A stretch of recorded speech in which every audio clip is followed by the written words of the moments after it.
जय जगन्नाथ माँ मान आज सुंदर कथाटीए मुंड कुंडे सारापर आपण मान जो अड़ुआ बाल ताकू केबे आज्ञा बिक्री करंतु नाही। जी आपण को बाल किणिकी नौछि ना आपण को लोभ लगुच 2000 3000 टंका से मुंड चुटीर ओजन केजी ताकू बिक्री करदे 200 300 500 टंका हबो आपण आनिकी खर्च करदेबे मो मुंडर चुटी बिक्री आज 500 टंका आनी तेबे आज्ञा सेमती करंतु।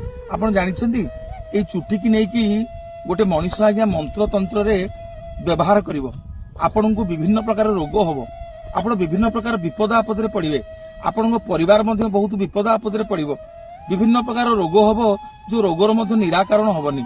तेणु ए अड़ुआ बाल को बिकिला बेले टिके चिंता करिवे। ए अड़ुआ बाल जो माने बिक्री करंती तांकु सब बेले अभाव अनाटन लागि रहे। ए अड़ुआ बाल को जो माने बिक्री करंती लक्ष्मी सांदाणी ताकू भल पांतिनी आज्ञा।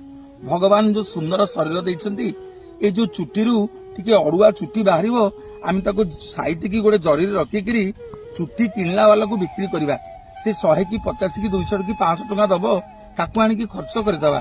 आपण माने विचार करिवे लक्ष्मी सांताणी ए लक्षणवती नारी मान को केतेबेले भल पांतिनी। तो निवेदन करिवि ए अड़ुआ बाळु को आज्ञा केतेबेले बिक्री करिवेनी। ए अड़ुआ बाळु को नेकी लोक माने अपव्यवहार करंती मंत्र तंत्र करंती आपण को शरीर रो क्षति घटांती। जय जगन्नाथ।